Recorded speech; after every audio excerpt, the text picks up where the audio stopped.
জয় গুরুদেব, জয় জগৎবন্ধু সুন্দর। সামনেই অম্বুবাচী। তো অনেকে কবে কোন সময় লাগছে হয়তো তাদের মনে নেই। আমি মনে করার জন্যে আমি বন্ধুদের বলে দিচ্ছি সময়টা এবং তারিখটা, কবে লাগছে এবং কবে ছাড়ছে, এবং রথযাত্রা কবে শুরু হচ্ছে আমি সেই সম্বন্ধে আমি বলে দেবো। তার আগে আমি কয়েকটা কথা বলি বন্ধুদের। তোমরা অন্তত কমেন্ট করো, সাবস্ক্রাইব করো, পারলে শেয়ার করে দিও,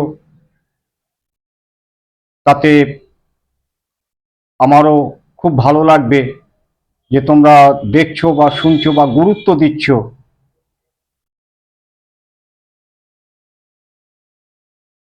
অম্বুবাচী আরম্ভ হচ্ছে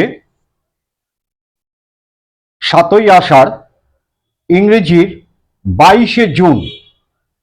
7ই আষাঢ় 22শে জুন। কটার সময় লাগছে? দিবা 2:57, অর্থাৎ দুপুরবেলা। আর শেষ হচ্ছে কবে? 10ই আষাঢ়, ইংরেজির 25শে জুন। সময় রাত্রির 3:21 অম্বুবাচী ছাড়ছে, অর্থাৎ ভোর রাত্রি যেটাকে বলা হয়। আর এটা গেল অম্বুবাচীর সময়। আবারও বলছি, আরম্ভ হচ্ছে 7ই আষাঢ়, ইংরেজির 22শে জুন। দিবা 2:57 লাগছে অম্বুবাচী। আর ছাড়ছে কবে? 10ই আষাঢ়, ইংরেজির 25শে জুন, রাত্রে 3:21 ছাড়ছে। এরপরেই ঠিক 12ই আষাঢ়, 27শে জুন, অর্থাৎ অম্বুবাচী ছাড়ছে তার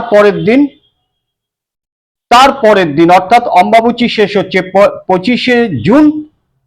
26 তারিখ গেল। 27 তারিখে অর্থাৎ 27শে জুন, শুক্রবার, রথযাত্রা উপলক্ষ শুরু হচ্ছে। জয় জগৎবন্ধু হরি, জয় গুরুদেব।